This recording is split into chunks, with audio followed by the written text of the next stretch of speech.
is Jay Watts from Merely Human Ministries. Welcome to the Human Things Podcast.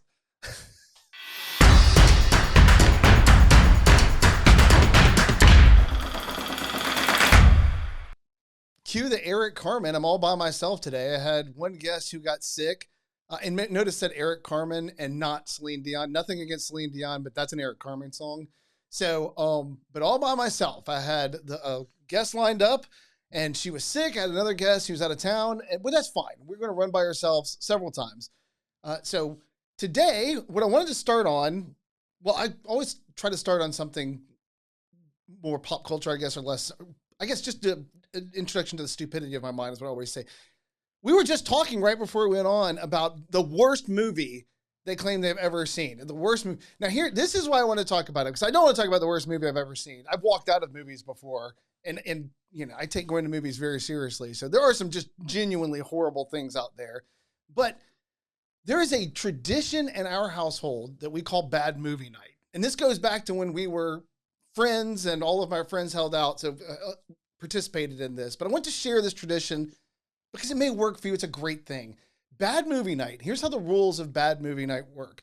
You have to pick a movie that is both objectively bad, but that you love. And your friends have to watch it with you.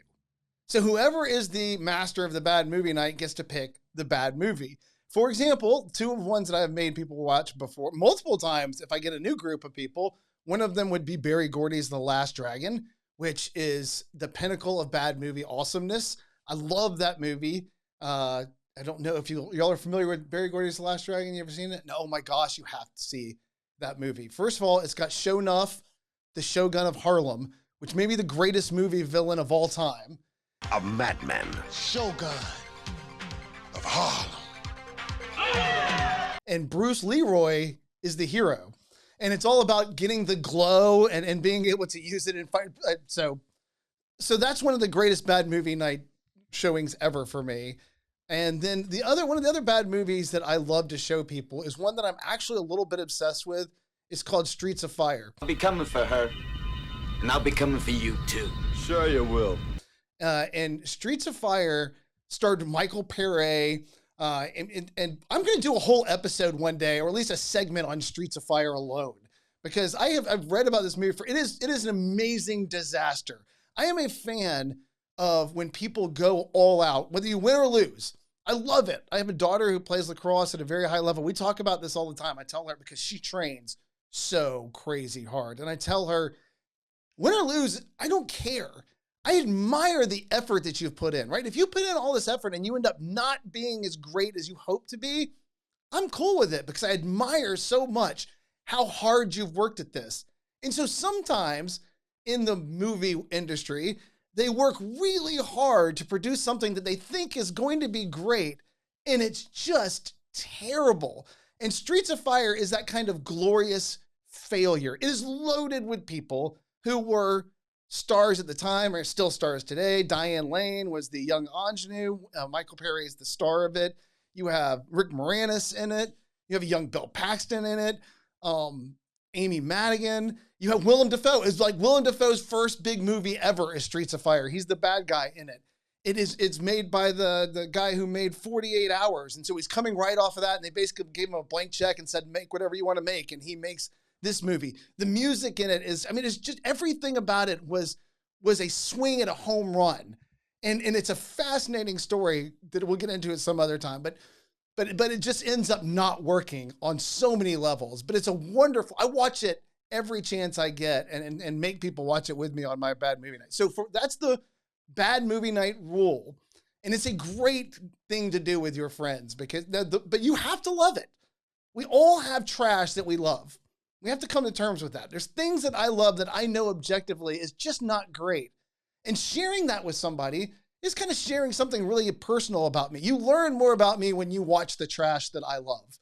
When you see the things that, and so bad movie night, I encourage everybody and anybody. Another thing I was going to talk about today that distracted me this morning, which I'm just not going to get into because I don't even think there's anything to talk about, was I'm forever plagued by what I feel like midi-chlorians, however you pronounce it, did to the Star Wars universe. It is so upsetting to me.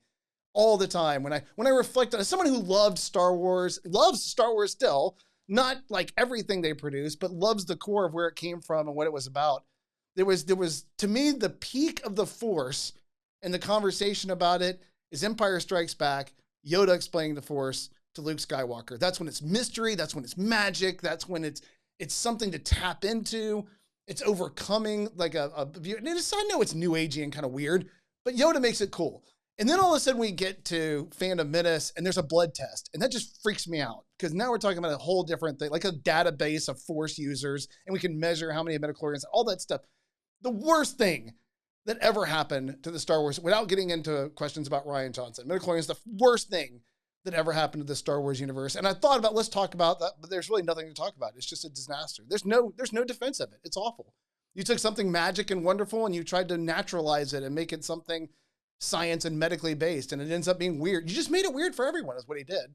He took the coolest thing in movie history. For those of us who grew up with the original trilogy, we grew up trying to move things all the time with the Force. Like it's got to be real. I've got to be able to tap into this, right? This energy around us that binds us. Luminous beings are we, not this crude matter. And I'm trying to move anything and everything my entire life with the Force.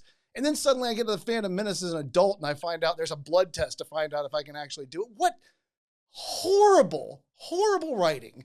You just ruined it with all of that. And you tried to fix it later. Everybody tried to salvage that. That's kind of the history of Star Wars after I feel like the original trilogy is a little thing that goes wrong, midi-chlorians and Jar Jar Binks, and then we're going to try to salvage it later and we get something cool out of it. And then we make another mistake and we try to salvage it and get something cool out of it. The great thing about the Star Wars universe is that it's so huge. You have the ability to fix it by focusing on another aspect of it for a little while.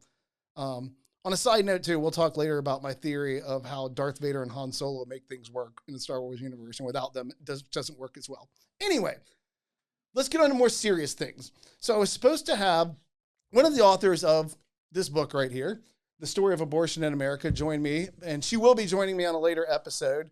Her schedule just conflicted at this point, and so we had to move on. And so I want to reserve most of what I want to talk about in this book to another show. And what it is, the story of abortion in America is what they call a street level look at abortion in America. And how they do that is they tell the story of abortion in America. I have a book, it's about this thick, I think that's about right, written by Joseph Delapena, it's called Dispelling the Myths of Abortion History. He's a legal scholar. Every chapter in the book is an academic article about the history of abortion, going back into common law and all the way through modern times. It is a great book, but it is not accessible. It's not the kind of thing that people would read. You can get more information out of the history of abortion probably from that book than you can from almost any other book. I mean, you need other books, obviously, to balance out. You never want to rely on just one writer, but he does such a great job of gathering information. If you actually look at the Supreme Court case that overturned Roe v. Wade, and you look in the footnotes, Delapena comes up a lot as they discuss the history of abortion. So Samuel Alito was leaning on that book. But there's other books. But what happens with this book by Marvin Olasky and Leah Savas, who's going to be joining us, what happens in this book is they tell it through stories about what was happening that they can gather through newspaper articles, they can gather through if they collect sermons, but basically primary sources. They're going and finding as much as they can the primary sources of the stories in chunks about how abortion worked its way through America and the different tales, and so it's person by person. We'll look at this person at this time. The reason I wanted to bring it up, the only thing I want to talk about it today and leave the rest of it to talk about with her at a later date, is whenever I try to read anything, like I'm struggling reading. Whenever I read anything, I am trying my best to remain as neutral as possible when reading it. I'm trying as best I can to read it as somebody either undecided or as best I can to look at it from the perspective of someone who disagrees with me. I try to fight the concept of confirmation bias, where we go to sources that already agree with us to make us feel better about the things that we already believe. And because of that, we don't take in other sources or consider news from other angles. We constantly confirm for ourselves the rightness of our views by seeking out news sources and communities and information sources, all of this that already agrees with us and just reaffirms our beliefs constantly. And so you have to be very intentional to fight that in the modern world. There's just too many sources of information and entertainment out there that are so specialized that you can get caught into a bubble and not ever consider what the people outside of your bubble think. I've heard this talked about. I may have mentioned this on a previous podcast where they talk to journalists and they will ask them, do you know anybody that's pro-life? Journalists who live in New York, do you know anybody that's pro-life? Do you have any friends that are pro-life? And it's a surprising number of them that answer when you poll them, no, I don't know anybody that holds those views. So how do you understand people when you don't know them? And when all you do is look to sources that reaffirm your belief. And I see this, by the way, when we are in debates on college campuses, and Scott Klusendorf will be joining me on a later episode, and I talked about this a lot. He says that anytime somebody comes up or he's having a debate with somebody, at one time in one of his debates, the person came to the microphone and said, what have you read from the other side? Who disagrees with you have you read and studied to try to understand the view that you're arguing against better? And Scott can immediately rip off 10 books, 10 articles, people he's talked to.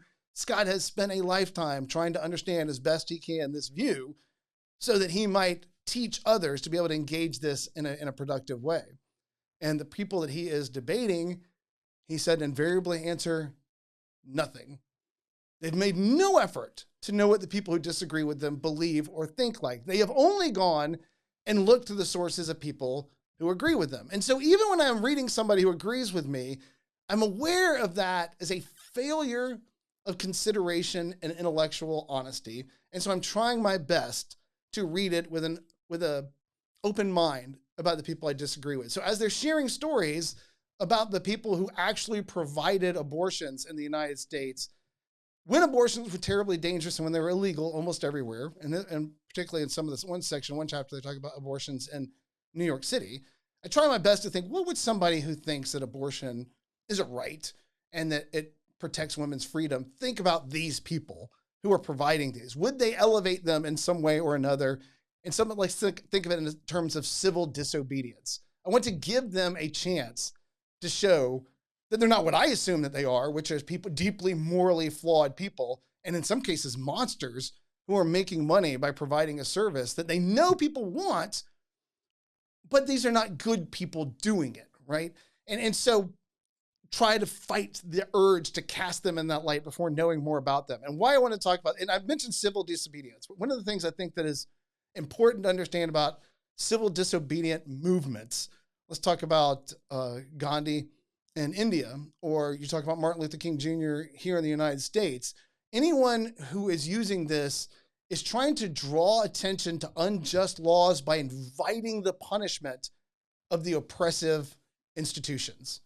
Right? They put themselves in a place where they are breaking and violating unjust laws, looking to invite unjust punishment on themselves so that they can be an example to the world and hopefully even to the purveyors of that institution that what is happening is wrong and they ought to see that.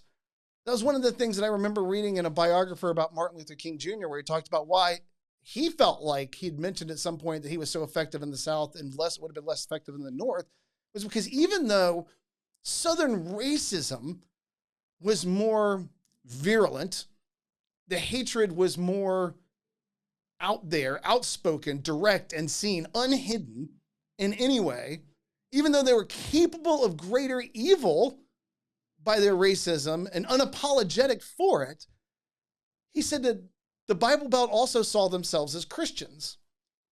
And so that if you can demonstrate to them the unchristian-like nature of what they're doing through the practice of institutional racism in the South, you can turn them in a way that would be difficult to turn parts of the country that don't have that same commitment, that wouldn't see themselves in that light, wouldn't understand themselves primarily as good, God-fearing Christian people. If you can show the good, God-fearing Christian that his behavior is monstrous, you can change him in a way that you can't change someone who doesn't accept that. I've said this before, by the way, years ago, before the invasion of Russia into the Ukraine, when you would see people online who got a lot of mileage shaming people through Twitter in the United States, tried the same tactic on like Vladimir Putin.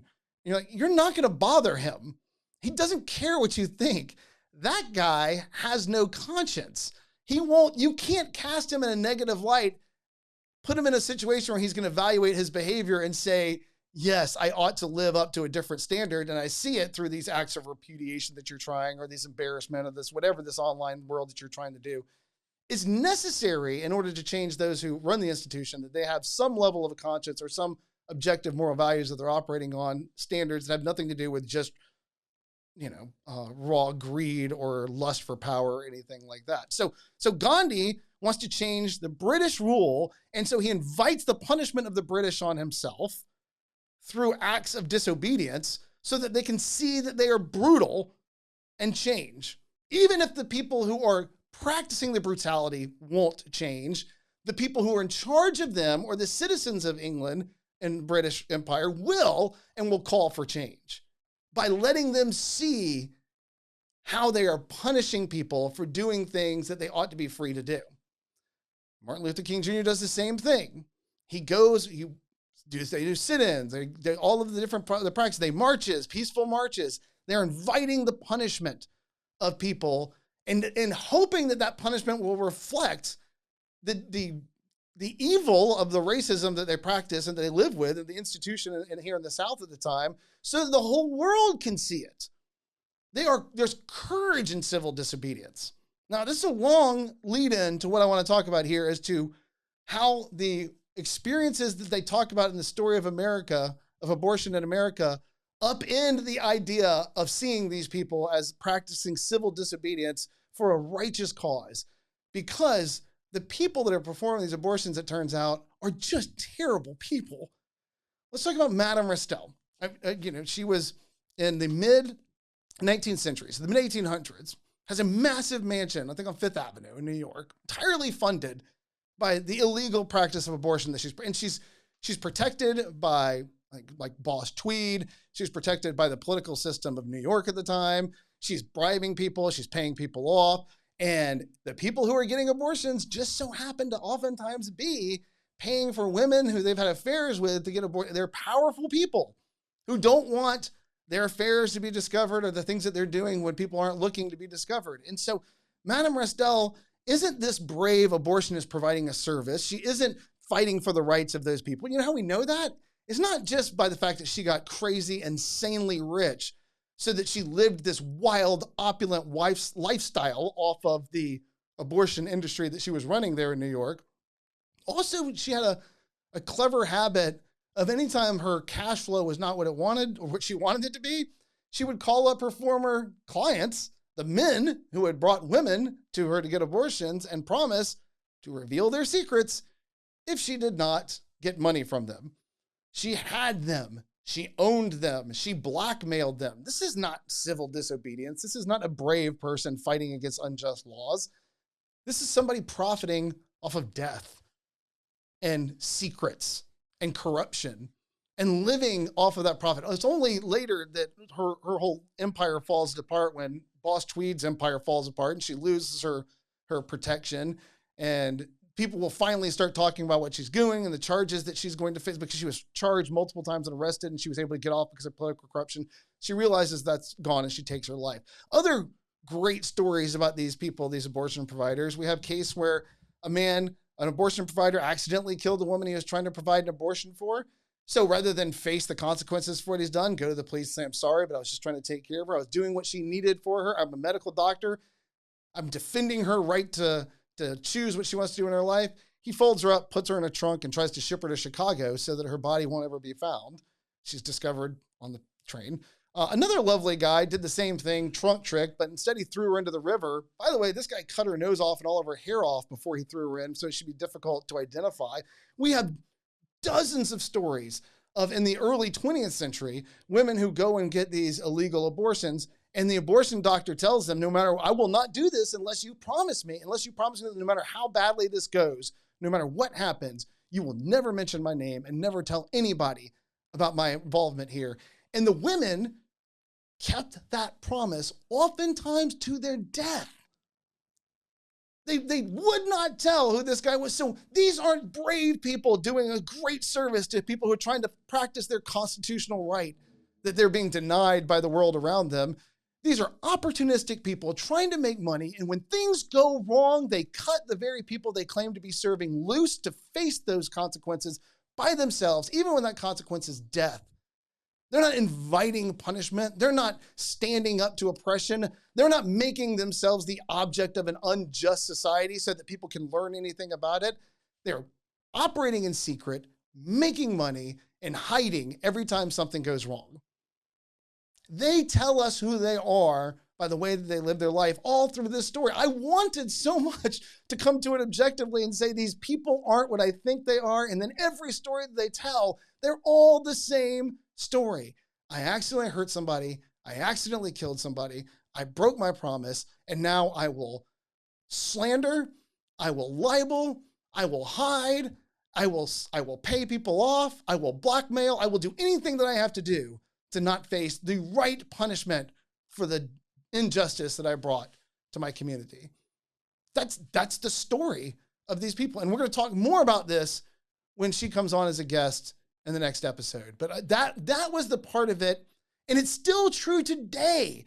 I remember many years ago, Dr. McBrayer, who was the abortion provider here in East Cobb for years and years and years, all of a sudden there was a story, and you open up look on my computer, and like a local doctor punches woman at a stoplight, right? Some woman was driving, upset him in traffic.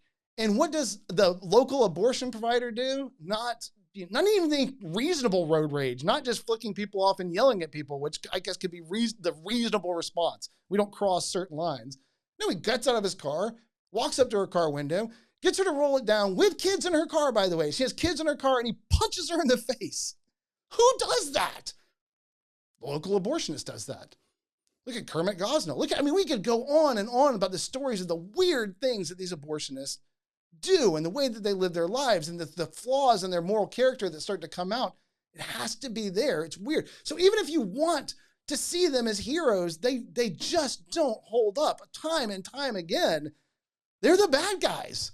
They show themselves as being the bad guys by their behavior and the things and the other life choices surrounding it. So that was just one aspect of this that I wanted to talk about. So another thing I wanted to discuss, the other thing I wanted to talk about today is oftentimes when I talk to pro-life groups where it's training, right? There's different types of talks. You go into a place where everybody disagrees with you. I've talked in front of audiences as big as like 1,100 people where I was convinced afterwards about everybody but 10 people in the room hated me and hated everything I was saying, which, by the way, I loved. It's a different energy. I mean, it really is a different energy, but there is something pure about being able to stand in front of those people and defend your position and not let it change you.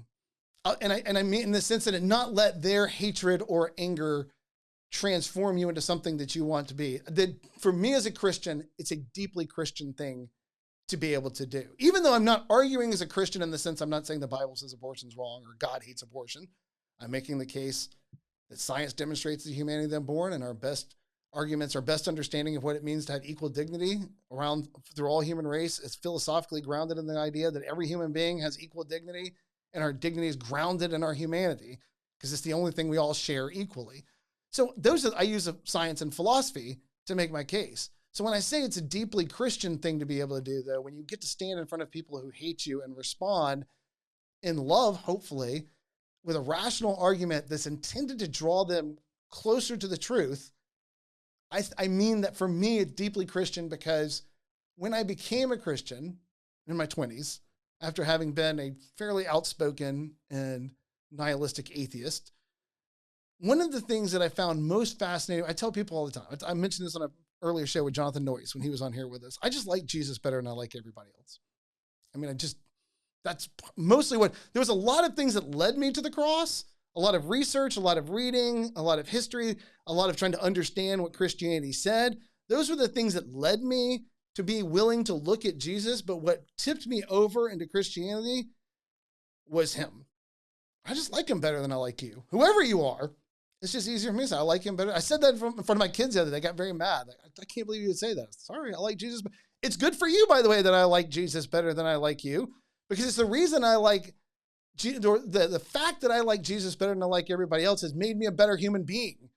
Because if Jay, who preceded Jesus, was your dad, you'd be miserable. Your life would be miserable. He was a terrible, terrible person. So Jesus has made me better, but I follow him because I like him better than I like everybody else. And one of the things about him that fascinated me the most, I would say that when I was an atheist, I was a pure child of the culture. The culture taught it, I believed it. In every way, right? How did you tell somebody that you loved them? You had sex with them. That was the sign. Why, isn't that every romantic comedy, right? You have two people that have been tracking as friends for a really long time. How do we know that they're finally in love? They have sex with each other. That's how we get there, right? Now everything's transformed. Sex magically transformed this friendship into a love relationship. And you see it. So sex was, how we express that sort of affection for each other, drinking, everything that I was taught, I believed. And I would return hate for hate, anger for anger, happiness for happiness. If you were happy around me, you got happiness. If you were angry, I was happy to go there too. We would be angry with each other. If you wanted to fight, we would fight. However you wanted to do it, the world controlled me completely. And what I found fascinating about Jesus was that it didn't control him at all. The world made efforts to change him into what it wanted him to be, and he resisted it and stayed as he was through it all. He was the first I had ever seen that I felt like I could say that about. He was who he was, no matter what was going on around him, and he stayed true to that. And that was one of the things that sparked in me this sense of, this guy's different. He's different than anybody I've ever read about or seen, because he remains himself in spite of the tremendous pressures around him to compromise or be something else. And I love that about him. And so when I say standing in front of an audience that hates you, that's angry, that's maybe saying ugly things about you, because they do, and not let it change you, not let it make you hate them back or respond in anger, be strong, but not angry, that's deeply Christian for me. It's something that I love about Christ, and it's an opportunity that he's given me, that God has given me, to reflect the change that he's worked in my life. The old Jay would get as ugly as you wanted to get. I was raised in a family of fighters, man. The people in my household, it was whatever I have to say to break you, I will say. That's the world that I grew up in. It's funny, it's interesting that I've met a couple other people in apologetics that come from a very similar background. And when people ask, why does it not bother you when people say ugly things to you? I'm like, man, that's just like Thanksgiving, right? I mean, that's just like going home. That's just like Christmas Day. Just people saying horrible, awful things to you. I grew up in that world. I'm fine with that, right? And if it didn't bother me as much when my dad said it to me, how much is it going to be bothering me when some stranger says it to me? I learned to live with it from the people that I love the most. So, and my family, by the way, is not that way anymore, just to be clear, but it was the world that we grew up in. It was a different world at that time. And so standing in front of that audience and being, and what happens after when you talk to people who agree with you, it's a different conversation when it's over. They have different questions. And one of the questions I get more than anything is, what is the best argument that the other side has to offer? I hear that all the time. Everybody wants to know, what is the best argument that the other side has to offer? Is there anything that's difficult for you? And I always tell them, first of all, let's be clear. If there was anything that I felt like was really that hard, I probably would not be as passionately pro-life as I am. I mean, it's the fact that I've heard all of their arguments and still remain unfazed that I remain the advocate for the pro-life position that I am, right? It would be odd for me to be conflicted on this issue and yet do the things that I do for a living. I obviously believe that the best arguments demonstrate the humanity of the unborn.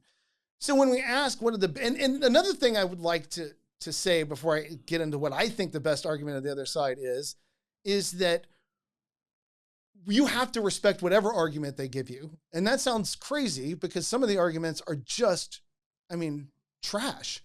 They're terrible. They make no sense at all. But here's the thing. I'm not trying to win arguments. I'm trying to win people. And the person who's standing in front of me who believes that the pro-choice position makes sense, may offer me an argument that I think is just terrible. But I'm not going to get them to let go of that argument by being a jerk and telling them how terrible that argument is. And so I have to do my best to help walk them through it as best you can. I've mentioned many times before in talks and elsewhere that when you are arguing with people that know less about the subject matter that you're talking than you do, you're not arguing, you're teaching.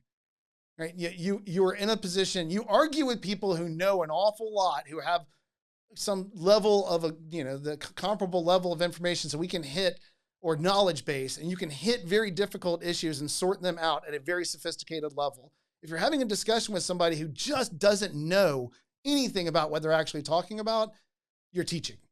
And that should help to keep you from getting upset, because as I teach somebody, I very rarely am angry at the students that I teach. When I coach lacrosse, I'm actually loud, I'm passionate coach, but I don't hate the people that I'm coaching. As a matter of fact, I try to encourage them. I tell them, when the first day that I coach a lacrosse team, when a new team shows up and I get a lot of people who've never played before, I always encourage them. If you want to get better at lacrosse, this is the worst you will ever be today. I'm not expecting you to be good today. This is the beginning. It's all going to be awful today, but we're going to get better if you work, if you're willing to work. And so when I'm talking to somebody who doesn't fully understand issues and they clearly are saying ridiculous things, I try to be patient and kind with them because I'm teaching them through this moment. I'm walking them through it because I want them to get better at thinking, because I want them to live a life more in accordance with the truth and all that's good and the human flourishing that we exist to pursue. And so when I talk about the best arguments from the other side, I always try to start by telling people every argument that they offer is one of the reasons they are struggling with it. So I have to respect everything they give me as much as possible in order to help them sort through it. We can get to a place where we have to cut the dialogue off if they're just too disrespectful. But the best argument, I think, is the bodily autonomy argument. And here's why. I brought a whiteboard with me just because I like whiteboards. So we'll see if it works out, but post-production, people are going to add stuff in anyway, so maybe we'll have to do that if this just looks stupid, right? So in general, if we start off the reasoning through this saying the question is the unborn one of us? Scott Klusendorf, Greg Kokel have talked about it for years. What is the unborn? They say that's the central question. I say, is the unborn one of us? It's the same question. Are they one of us? If you and I agree that it's objectively wrong to kill each other, then we agree that we are the kind of thing that we ought not to kill. So then the question is the unborn one of us?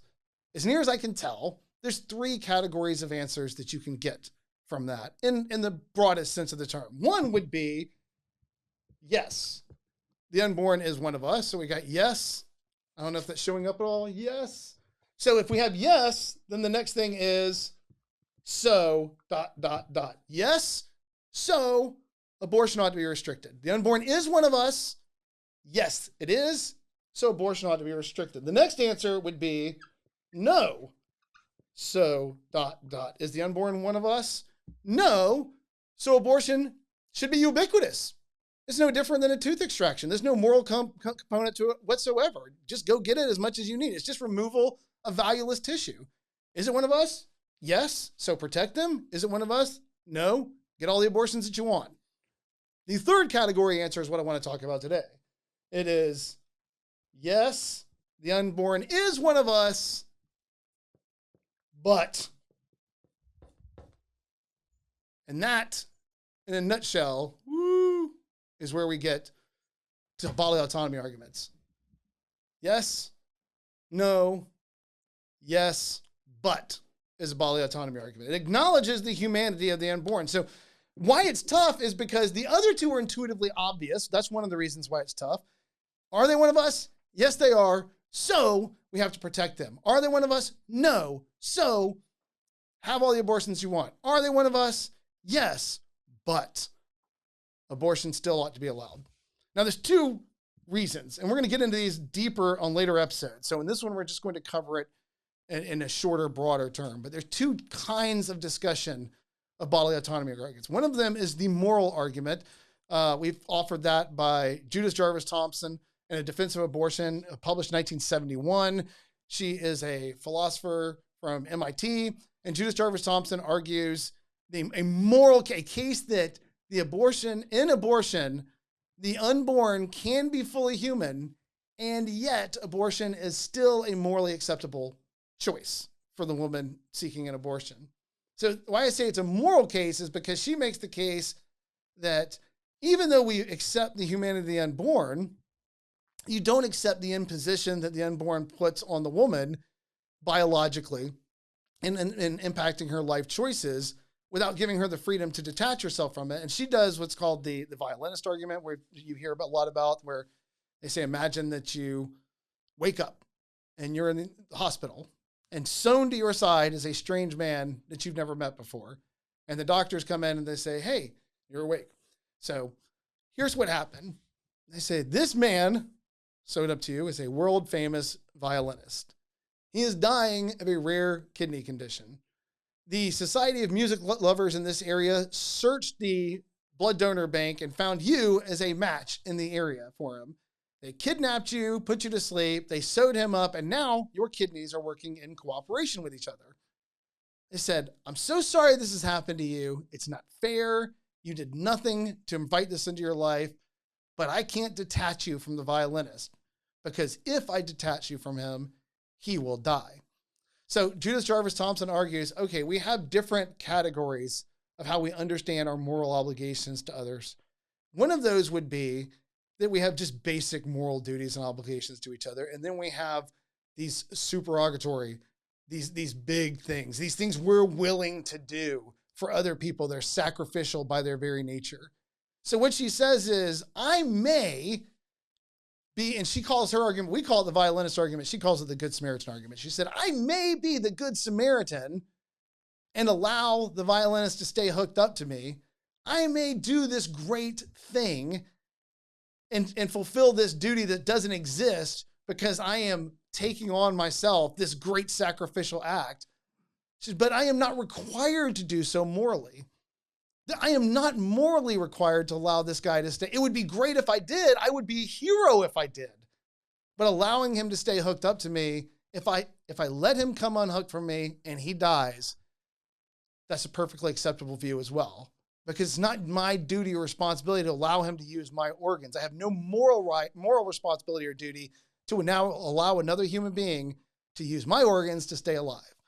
So she says, would it be cool? Would it be awesome? Would it be great? Yes. Am I morally obligated to do it? No.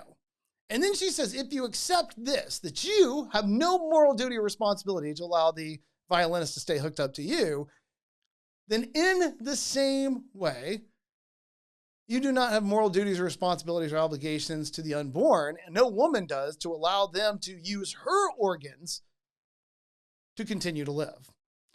She would be awesome, doing a great kindness, sacrificial. She would be heroic in allowing that to continue to happen if she wanted to. But it's not a moral obligation or duty.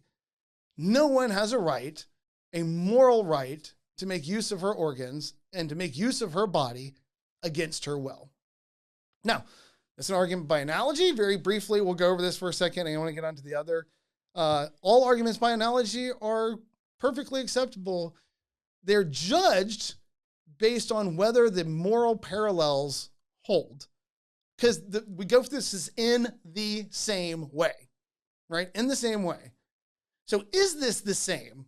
Is the violinist sewed up to you the same as a woman pregnant with her offspring, her growing child inside of her? Are these the same thing? I think you can see, and I do this a lot with audiences, where I'll say, let's see what you think. Open it up. In certain forums, smaller forums, you have the opportunity to let people wrestle with things on their own. Is it the same? And are there differences? I mean, of course there are differences. And are the differences morally relevant? That becomes the question, right? For example, the stranger sewed up to me. Would it be different if it wasn't a stranger sewed up to me, or if it was my son Peyton or my daughter Nika? And they're like, hey, Jay, you can unhook if you want, but it will kill them. And I said, I have no moral duty or responsibility to let them continue to live off of my organs. I set them loose. It's not my fault that they're sick, and let them die. Would that be the same moral calculation? Would you understand it differently? Do I have different moral duties and responsibilities to my offspring than I have to other people? Does Peyton get more from me than other people do naturally? The law seems to agree that he does, that I have moral duties and responsibilities to him that other people don't. One of my weirdly, like, I got caught in, every once in a while you go down one of those rabbit holes online, like in Reels or TikToks or whatever.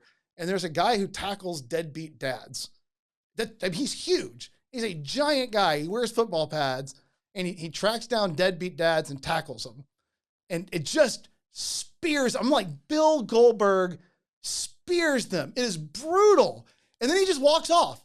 That's all he does. He finds deadbeat dad, tackles him, and he walks off. And literally, God help me, I love it. There was something about the idea of him finding men who have failed in their responsibility and duty to their children and just laying them out and just walking off, man. But I'm watching this and I said to my wife, this is assault. I mean, he is hitting him. It is so brutal. It is so hard. He just tackles. I just don't understand how anybody can tackle that hard within the 3 or 4 steps that he often takes, but he just spears them and lays them out. And he says, "You've been served." And he gets up and walks off. And he has the friend that's taping him that's always yelling at him, "Take care of your kids," as they're walking off. And I look at my wife, like, this is assault. How is he getting away with this? And my wife points out what is obvious, but wasn't obvious to me when I was watching it. Who are they going to tell? They are hiding from their responsibility. They can't go to the authorities. If they're deadbeat dads, that means they had a legal responsibility to take care of their kids, and they're not doing it. And so they have no one they can go and tell. This guy's tackling us. There is no ally. There's no one on their side. There's no one that's going to take. He has found just like the perfect victim for what he's doing.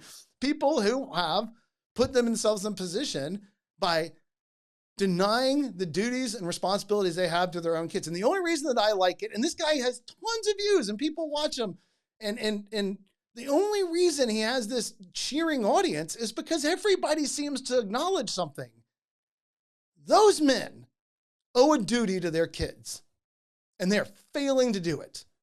And in so doing, when another man finds them and just gives them a reminder, however harsh and painful that reminder is, it's not the worst thing in the world. And you can take some enjoyment from realizing they may have not done what they were supposed to do, but the world noticed. And somebody brought that attention to everybody. Take care of your kids. I don't know what dreams or aspirations you have. I don't know the lifestyle that you want to lead. I don't know what else you want to do with your life. But deadbeat dads, take care of your kids. So when we say, would it be my son? Would it be different if it was Peyton? I think most people would agree. If I said, I'm just going to let my son die, I have no moral duty and obligation to him. Say, well, that's your boy. That's your guy, man. That's your kid, your son. How can you let him die? I don't know him my body. I don't know him my organs. No, we would morally judge that differently. Okay, here's another parallel let's think about. Abortion is not letting people die. Abortion is an intentionally destructive act against another life.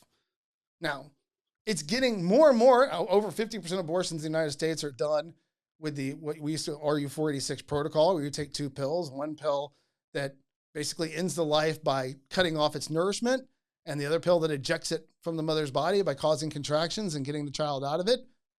That's still a chemical attack against that life.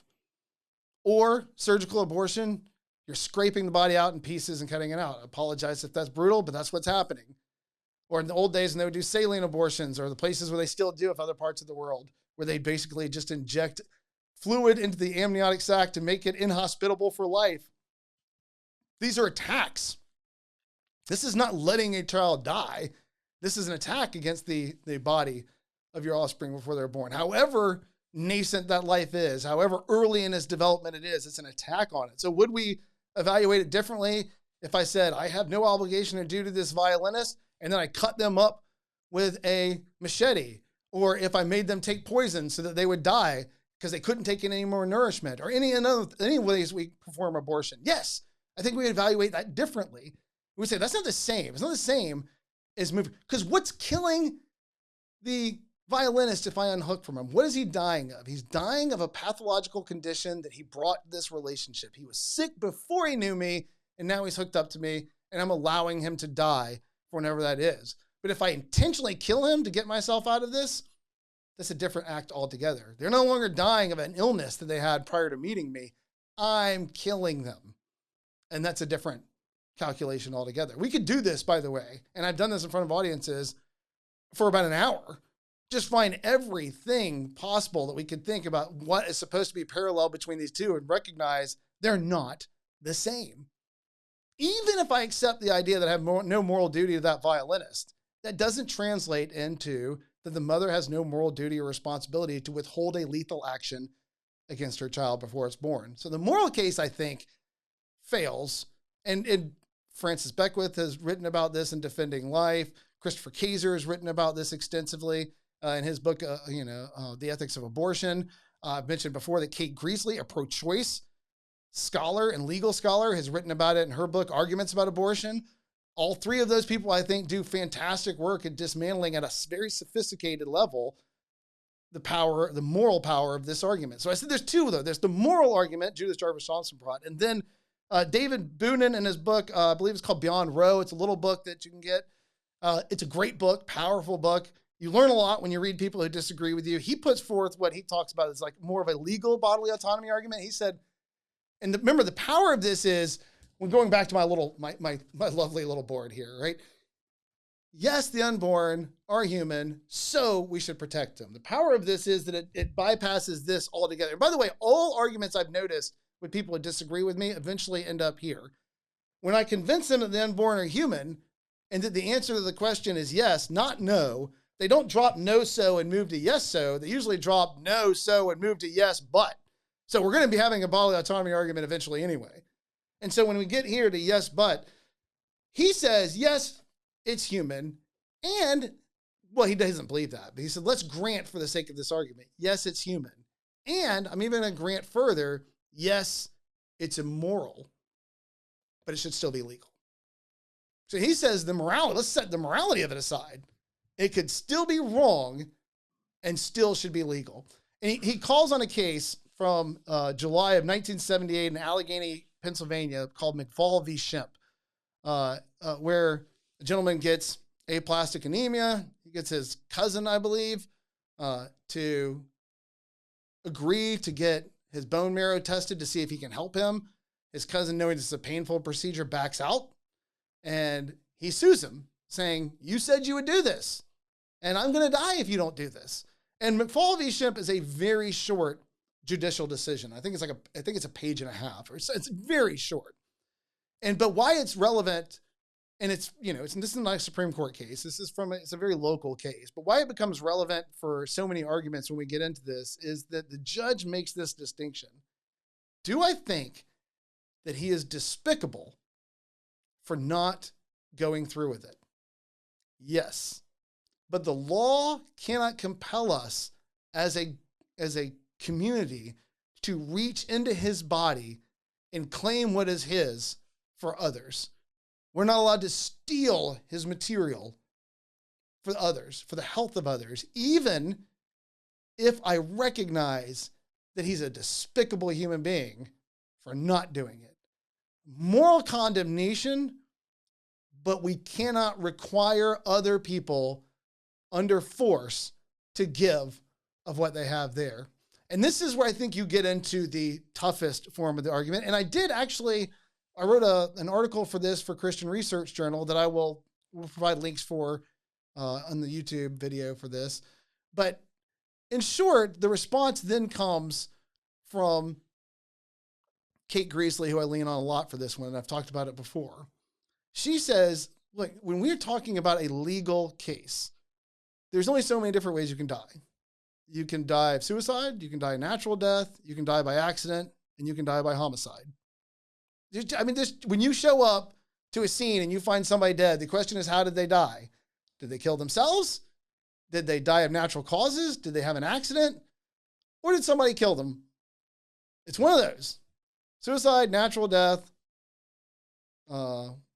accident, or homicide. So she said, if we're going that way, that we're going with, they want to go with that, then we have to look at this as a case of justifiable homicide. Because that's the case you're making now. That we acknowledge that it's a valuable human being and they have justified reasons to commit homicide, to be the cause of death. Because that's what we're embracing. One human being has the right to kill another human being. Both of them fully valuable human beings. So what is that justification? And she says that bar is high.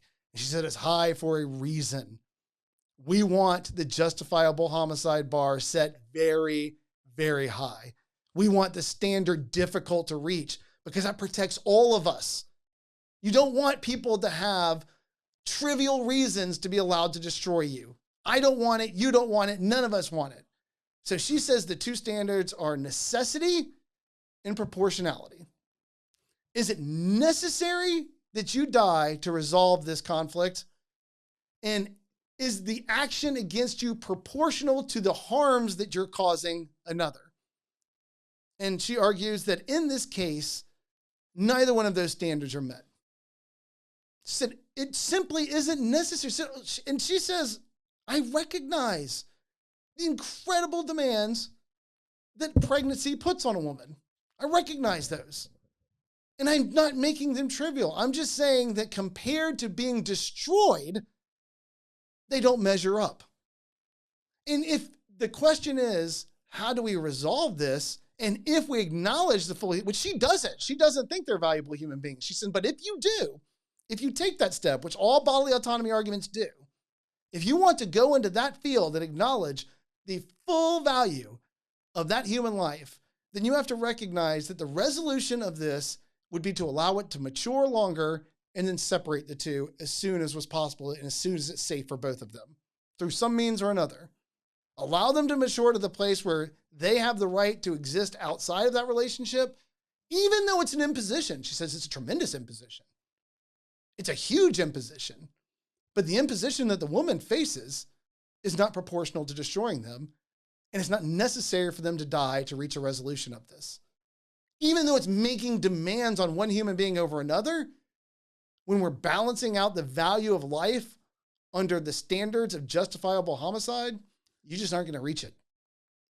So she says that's why she says that's a loser argument. Get off of bodily autonomy and get back to the idea of that we have compelling reasons to believe that it's not one of us and that we're allowed to do whatever we want to it at that point. And that's the justification of it. Because she said, this is difficult. This is the reason that I feel like this is more difficult, or why it's the best that the other side has to offer, is because it requires a level of philosophical sophistication and research that most people just don't have the time to do in order to counter it. And another thing about it is I think that for some people, not for me, let's go back to the violinist argument. It's interesting to see how some people respond to that argument. Some people hear it and they immediately say, wow, I feel really challenged in my pro-life position. I've seen people who struggle with it. I've seen people who had a response that said, I don't think that holds up for anything other than rape. I think it might be interesting to discuss its value in rape cases, women who were children who were conceived in rape, because in every other case, a parallel that fails is that the woman made a free choice to engage in an act that had the potential to bring forth that life. And she knew that before she did it. And so did the man that was involved in it. They both knew before they did it that this was a procreative act by nature. It had the chance of producing life.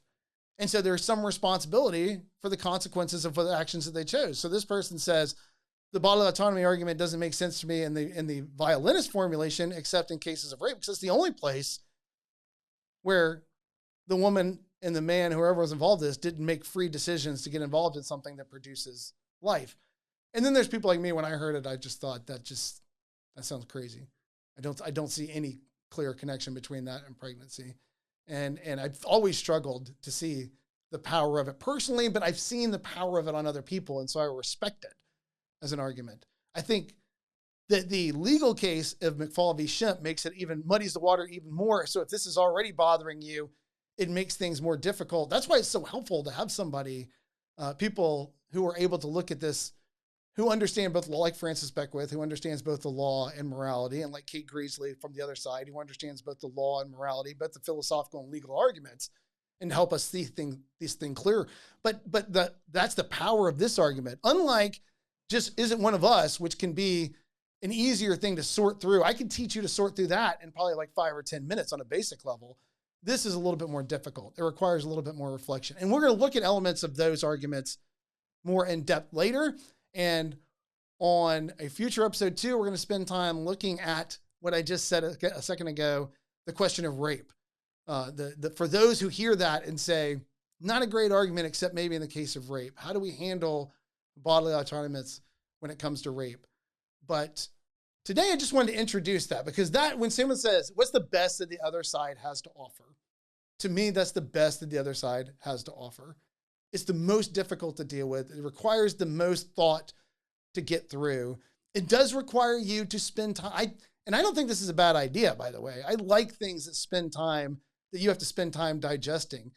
I mentioned in front of audiences, the person that did the most to convince me that Christianity wasn't ridiculous when I was an atheist, I didn't talk to that person for over a year between the last conversation I had with them and the moment that I accepted that Christianity was the truth. They were the best arguer I ever met. And as far as they knew, the last conversation they ever had with me was a colossal failure. They did nothing to convince me of the truth of Christianity.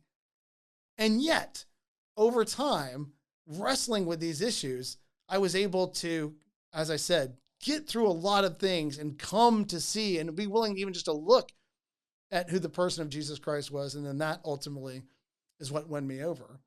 So I'm not opposed to the idea that some conversations don't end cleanly. So we need to prepare ourselves to have conversations. And when we meet tough things that require us to think more deeply, that shouldn't bother us, because every single view that you have of human beings, no matter what your ethical view that you bring to the table is, whether you think we have no value at all, whether you think we have value by virtue of being persons, which we'll talk about later, and not by virtue of merely being human, or whether you think that we are intrinsically valuable by virtue of our humanity, and that is the best grounding of equal dignity that we see, the intuition of equal dignity that we see, commonly shared oftentimes around the world, no matter which one of those views you hold to, there's going to be tough cases. There's always going to be places that we have to look and say, things are getting weird here. And abortion is one of those places. It's just a difficult thing. It's not cut and dried as people might want to make you believe, because it gets into questions that are asking fundamental questions about what it means to be a human being. Am I valuable? Do I matter? Do things like objective moral values and duties exist? Do I owe something to my fellow man? All of these are tied up into this question, and what are my duties and responsibilities to my children? And it comes together at this point where, and it's one of the things I really appreciate about not just Kate Greasley, but other authors who are willing to look at pregnancy and say, as much as we're trying to find something analogous to pregnancy, sooner or later we just have to admit that pregnancy is just weird. It is both the strangest relationship you will ever be in your life, and it is the means by which every human being who has ever existed came to exist, right? So in the one case, it's ubiquitous because every one of us that's alive has been born. But in the other case, it's a unique relationship that cannot be understood through analogy with almost any other relationship that we can think of. Because at that very short window of time, the mom and her offspring, her child, her fetus, all of they are tied together in the strangest, weirdest way. And the biology of it is fascinating, and the philosophy and ethics of it get even more interesting. And so to think about this and say, well, if there's not an easy answer, then that's troubling. That's the wrong way to look at it. It's to recognize that in every human relationship, there exists the possibility of a tremendously difficult choice that will have to be made that will balance the rights of one human being against the rights of another, the freedom of one human being against the freedom of another. the life of one human being against the freedom to move without hindrance of another. That these things just happen in human relationships. And the closer we get to very tough cases like physician-assisted suicide and abortion, and we talked about embryonic stem cell research many years ago, which is not as big a deal as it was, although it's still worth talking about, but it's just not in the public light the way that it used to be when you're talking about human-animal chimera research. Any of these things where we're talking about very tough questions that have to be asked, every single evaluation of them is going to be tough. It's not easy for anybody. And any worldview that steps in and says, I have an easy answer to that question, it may look like they have an easy answer to that question, but even if it does feel easy on that one, we'll find something that their worldview's got to deal with that is horrifying for them to have to deal with as well, and bring that up to light and say, okay, sure, if I grant you that, how do you deal with these things over here? Because it can get ugly all over the place. I think Leon Cass was the first guy I ever read that, where he said, every ethical framework has got its tough cases. That shouldn't discourage us from thinking deeply about them. It just has to be a recognition that some issues are just tough to sort through. And this particular issue, I think, is the best that the other side has to offer. I've looked at it as best I can from as many different writers as I can who both support it and fight against it. And at the end of the day, I think bodily autonomy arguments just cannot hold up to the high level, the high standard that's necessary to be able to justify destroying another human life once we grant their full humanity. Now, they may back off of that, but if you're winning the yes, but argument, like I told you, they're not more likely than not going to move to yes, so for you. They're going to move back to no, so, and they're going to move back. And it happened to me at University of North Carolina. I remember this guy came to me with bodily autonomy arguments, and I made what I thought was a fairly compelling case that his arguments weren't carrying the weight that he thought they were. And he responded, at the end of the day, I just don't think they're human. It's like, well, then why do we spend the last 30 minutes doing bodily autonomy arguments? At the end of the day, you just don't think they're one of us. But now we got to go back and answer, why do you think they're not one of us? And I'll tell you why I think they are. Hey, if you enjoy this content, as always, please go to merelyhumanministries.org and you can contribute to our effort there. We thank you so much for the audience that we are gaining. Little by little, I am hearing from people. If you ever have questions, please feel free to go to our website, merelyhumanministries.org, and find there's a way to ask me questions at the website, or you're free to email me at jwatts@merelyhumanministries.org. Just the letter J, WATTS, at merelyhumanministries.org, and submit questions there. We will have a guest on the next show, and we are also working to get young people to come and join us so that they can share their experiences, both pro-life and how they're interacting with people on their campus who disagree with them. Thank you so much for your time. This has been Human Things. Have a great day.